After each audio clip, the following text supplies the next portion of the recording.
Hi guys, welcome back to my channel. இன்னைக்கு வீடியோல என்ன பார்க்க போறோம்னு பார்த்தீங்கன்னா டே இன் மை லைஃப் தான் பார்க்க போறோம். ஸோ வீடியோ வந்து ஸ்கிப் பண்ணாம பாருங்க. காலையில் 5 மணிக்கு எந்திரிச்சிட்டு ஃபஜ்ர் தொழுதுட்டு கொஞ்ச நேரம் ஓதுனதுக்கப்புறம் பிள்ளையோட துணி ட்ரெஸ்லாம் இருந்துச்சு. ஸோ அதெல்லாம் வந்து கையால் வாஷ் பண்ணி காய போட்டுட்டேன். சரி கொஞ்ச நேரம் தூங்குவோம், ஏன்னா வந்து 7:30க்கு தான் இன்னும் மறுபடியும் பையனை ஸ்கூலுக்கு அனுப்புறதுக்கு எந்திக்கணும். ஸோ அந்த டைமில் எந்திரிச்சிடலாம் அப்படின்னு சொல்லிட்டு தூங்கிட்டு 7:30க்கு எந்திரிச்ச வீடியோ தான் இது. ஸோ லைட்லாம் போட்டு அவனை எழுப்பியாச்சு, ரெடியும் பண்ணியாச்சு அவனை. ஸோ 9:30க்குள்ளே வந்து ஸ்கூலுக்குள்ளே இருக்கணும். ஸோ அவனும் வந்து கிளம்பிட்டான். நான் நைட்டே பார்த்தீங்கன்னா ஸ்கூல் யூனிஃபார்ம் அயர்ன் பண்ணுறது, அதுக்கப்புறம் அவனோட டை பெல்ட் எல்லாம் எடுத்து வச்சுருவேன். அதே மாதிரி வந்து பேக்கில் என்னென்ன வைக்கணுமோ அதெல்லாம் வந்து எடுத்து நைட்டே வச்சுருவேன். ஏன்னு பார்த்தீங்கன்னா அப்போ தான் வந்து எனக்கு காலையில் வந்து கொஞ்சம் ஃப்ரீயாக இருந்த மாதிரி இருக்கும். பிள்ளைய வர வச்சுட்டு இருக்கிறதுனால திடீர்னு அவள் அழுவா, எனக்கு வந்து எதுவுமே மைண்டில் ஓடாது. ஸோ அதனால் நைட்டே இந்த வேலையெல்லாம் முடிச்சிருவேன். அவனை ஸ்கூலுக்கு அனுப்பிட்டு வந்து பார்த்திங்கன்னா ஃபஜ்ர் தொழுதுட்டு காயப்போட்ட துணி வந்து எல்லாம் வந்து ட்ரை ஆயிடுச்சு. ஸோ அதை வந்து மடித்து வச்சுட்டேன். அப்புறம் வந்து கரெக்டாக வந்து கொஞ்சம் நேரம் தூங்கிடுவேன். தூங்கிட்டு பார்த்திங்கன்னா 12:30 கரெக்டாக ஸ்கூலோடு அவனை கூப்பிட தான் போகிறேன். இப்போ வந்தீங்கன்னா அவன் வந்து ஸ்கூல் விட்டு வந்துட்டான். ஸ்கூல்லேருந்து தான் கூட்டிகிட்டு வரேன், பக்கத்தில் தான் ஸ்கூலு.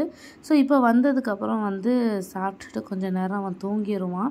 தூங்கிட்டு வந்து ஒரு 4 மணி 5 மணி போல் எந்திப்பான். எந்திரிச்சதுக்கப்புறமே பார்த்திங்கன்னா அவனை வந்து கலர் அடிக்க வா அப்படின்னு கூப்பிட்டா தான் அவன் வரவே செய்வான். ஸோ கலர் அடிக்க கொஞ்சம் நேரம் வச்சுட்டு அதுக்கப்புறம் அவனுக்கு என்ன படிக்கணுமோ என்ன ஹோம்ஒர்க்கோ அதை வந்து அவனை செய்ய வைப்பேன். அப்போ தான் அவனும் அதை செய்வான். ஏன்னா படிக்கவான்னு கூட்டாலே நான் கலர் அடிக்கிறேன் அப்படின்னு தான் ஃபஸ்ட்டு சொல்லுவான். அதனால் கலர் அடிக்க வச்சுட்டு அதுக்கப்புறம் வந்து அவனை வந்து என்ன சொல்லிக் கொடுக்கணுமோ அதை சொல்லிக் கொடுப்பேன். அதுக்கப்புறம் பார்த்திங்கன்னா திடீர்னு வந்து காயல்பட்டினத்தில் வந்து இந்த மாதிரி எக்ஸிபிஷன் போட்டிருக்கோம் அப்படின்னு சொல்லிட்டு சிஸ்டர்லாம் சொல்லியிருந்தா, அப்பாவும் திடீர்னு போகுமா அப்படின்னு கேட்டோம். சரி அதனால் நாங்கள் இங்கே வந்திருக்கோம். இது கரெக்டாக பார்த்திங்கன்னா காயல்பட்டினம் ரயில்வே ஸ்டேஷனுக்கு முன்னாடி போட்டிருக்கான். நாங்கள் கொஞ்சம் பக்கத்தில் நினச்சி தான் வந்தோம், ஆனால் வந்து காயல்பட்டினம் ரயில்வே ஸ்டேஷன் பக்கத்தில் போட்டிருக்கான். இது பார்த்திங்கன்னா திங்ஸ் அந்த மாதிரி இருக்க ஷாப் மாதிரி இருக்குது. இதில் வந்து பேக்கு, பர்ஸு அந்த மாதிரி வந்து நல்லா இருந்துச்சு. எல்லாமே ப்ராடக்ட்லாம் நல்லா இருந்தது. இது எல்லாமே பார்த்திங்கன்னா 20 ரூபா, இந்த ப்ராடக்ட்ஸ்லாம் 20 ரூபா, இதெல்லாம் வந்து இது எடுத்தால் 20 ரூபா, அது எடுத்தால் 100 ரூபா, அந்த மாதிரி வந்து மேலேயே ஒரு போர்டில் போட்டுருவாங்க.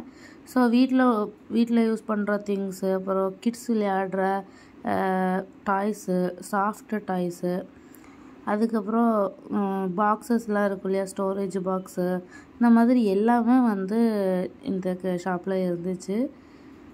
பட் நாங்கள் எதுவும் வாங்கலை. பிள்ளைலாம் எல்லாம் வந்து நேராக வந்து ஊஞ்சலில் போய் ஏறிட்டு, அதனால் இந்த பக்கம் யாரும் வரல. ஸோ அப்படியே நான் வீடியோ மட்டும் எடுப்போம் அப்படின்னு சொல்லிட்டு நானும் தங்கச்சியும் மட்டும் வீடியோ எடுத்துகிட்டு இருந்தோம். பாப்பா வந்து ஊஞ்சலில் வந்து பிள்ளைகளை ஏற்றிட்டு இருந்தா. அதுக்கப்புறம் இதெல்லாம் பார்த்திங்கன்னா கேம் விளையாடுறது, ஸோ ரிங் போடுறது, பால் வச்சு த்ரோ பண்ணுறது, இந்த மாதிரி இருந்துச்சு. அந்தளவுக்கு கூட்டம்லாம் இல்லை, கம்மியாக தான் இருந்தது. ஸோ பிள்ளைகளை வந்து ஊஞ்சலில் ஏற்றி விட்டுட்டு அதுக்கப்புறம் ஒவ்வொன்றா வந்து நான் வீடியோ எடுக்க ஸ்டார்ட் பண்ணியிருந்தேன். இந்த போட்லாம் பார்த்திங்கன்னா என் பையன் ஏறவே மாட்டான், கொஞ்சம் பயப்படுவான் போகிறதுக்கு. ஸோ இந்த ரைடு பார்த்திங்கன்னா அங்கேருந்து வரும்போதே பயங்கரமான ஒரு சவுண்டு. ஸோ அந்த சவுண்டுலேயே எனக்கு ஏறுறதுக்கு அவ்வளோ பயமாக இருந்தது. ஸோ ரொம்ப வருஷம் கழிச்சு ஒரு 5 இயர்ஸ் கழித்து நான் வந்து இந்த கப்பலில் மட்டும் ஏறினேன். இந்த போட்டு ஊஞ்சல்னு சொல்லல, அதில் மட்டும் ஏறினோம். பாப்பா அப்புறம் 2 சிஸ்டர், நான் 4 பேர் ஏறினோம். பிள்ளைகள்லாம் வந்து உமா கிட்டே இருந்துச்சு. ஸோ இந்த போட்டு ஊஞ்சல் ஏறினோடனே பார்த்திங்கன்னா பயமாக இருந்தது, பயங்கர ஃபாஸ்ட்டாக போச்சு. ஸோ அதுக்கப்புறம் நேராக வந்து இது முடிஞ்சதுக்கப்புறம் நேராக வீட்டுக்கு தான் கிளம்பணும். நிற்கலை, ஏன்னா பிள்ளை அழுவ ஆரம்பிச்சிருவாளோன்னு பயந்தே நான் இருந்தேன். அப்புறம் வீட்டுக்கு கிளம்பியாச்சு. வந்தோடனே தூங்கலான்னு வரும்போது சரி பெட்லாம் குழஞ்சி இருந்துச்சு, சரி அதையும் கொஞ்சம் நீட் பண்ணிடுவோம் அப்படின்னு சொல்லிட்டு பெட்டெல்லாம் வந்து தட்டி விட்டுட்டு நீட் பண்ணிட்டேன். வந்தோடனே பார்த்திங்கன்னா பிள்ளைகள் 2 பேருக்கும் வந்து மேல் கழுவி விட்டுட்டு சரி இவளுக்கு வந்து ட்ரெஸ் எல்லாம் போட்டு விட்டு தூங்க வச்சுருவோம், அதுக்கப்புறம் தான் அவனை தூங்க வைக்கணும். ஸோ அதனால் அது எல்லாத்தையும் எடுத்து வச்சுட்டு மேல் கழுவ போனேன். ஃபஸ்ட்டு பார்த்திங்கன்னா ஆக்டிவ் பேபியில் வந்து நியூ பார்னோட எஸ் சைஸ் வாங்கியிருந்தேன். அப்புறம் எம் வாங்கியிருந்தேன். பார்த்தா இந்த எம் வந்து ரொம்ப பெருசாக இருந்துச்சு. ஸோ வாங்கின வரைக்கும் யூஸ் பண்ணுவோன்னு வாங்கிட்டேன். ஸோ அது முடிஞ்சதுக்கப்புறம் பார்த்திங்கன்னா நான் வந்து இப்போ யூஸ் பண்ணுறது பார்த்திங்கன்னா இந்த பேம்பர்ஸ் ப்ரீமியம் கேர் பேண்ட்ஸ் தான். ஸோ இந்த பேம்பர்ஸ் வந்து ரொம்ப வந்து நல்லா இருக்குது, சாஃப்டாகவும். அது மாதிரி அதில் வந்து ஒரு லைன் வேறு கொடுத்துருப்பாங்க எல்லோ கலரில் இண்டிகேட்டர் மாதிரி. ஸோ அதை வந்து டைம் முடிஞ்சிட்டுனா அந்த டைப்பர் சேஞ்ச் பண்ணுற டைமில் வந்து அது வந்து ப்ளூ கலராக மாறிடும். ஸோ நமக்கு மட்டும் இல்லை, ஃபேமிலியில் கூட இது ப்ளூவாக மாறிட்டுனா டைப்பர் சேஞ்ச் பண்ணணும் அப்படின்னு சொன்னால் அவங்களும் கூட அதை பார்த்துட்டு ப்ளூவாக மாறிட்டு சேஞ்ச் பண்ணவா அப்படின்னு கேட்போம். ஸோ அந்த மாதிரி வந்து இந்த பேம்பர்ஸ் வந்து யூஸ்ஃபுல்லாக இருக்கும். நான் அதிகமாக வந்து நைட் டைம் தான் பேம்பர்ஸ் யூஸ் பண்ணுவேன். மார்னிங்லாம் வந்து கிளாத் டைப்பர் தான் யூஸ் பண்ணுவேன். நான் கிளாத் டைப்பரை பற்றி ஆல்ரெடி 2 வீடியோ வந்து என்னோடய சேனலில் போட்டிருப்பேன். நீங்கள் பார்க்கலன்னா கீழே டிஸ்கிரிப்ஷனில் கொடுக்குறேன், போய் செக் பண்ணிக்கோங்க. ஸோ அதுதான் நான் அதிகமாக யூஸ் பண்ணுவேன். இல்லைனா வந்து நாப்பீஸ் மாதிரி, கிளாத் நாப்பீஸ் மாதிரி யூஸ் பண்ணுவேன். அதிகமாக வந்து நான் வந்து பேம்பர்ஸ் வந்து மார்னிங் டைம் யூஸ் பண்ணுறது இல்லை. நைட் டைம் வந்து கன்ஃபார்மாக பேம்பர்ஸ் யூஸ் பண்ணுவேன். ஏன்னா வந்து அவளோட தூக்கமும் சேர்ந்து கெடுற மாதிரி இருக்கும். யூரின் போயிட்டு டக்குன்னு எந்திரிச்சிருவா. ஸோ நான் கரெக்டாக வந்து ஒரு 2 மாதத்துக்கு அப்புறத்துலேருந்து வந்து கரெக்டாக ஒரு 45 டேஸ்க்கு அப்புறம் தான் அந்த பேம்பர்ஸே அதிகமாக யூஸ் பண்ண ஸ்டார்ட் பண்ணேன் நைட்டு. அது வரைக்கும் நைட்டுமே அவளுக்கு வந்து கிளாத் டைப்பர் தான் யூஸ் பண்ணிட்டு இருந்தேன்.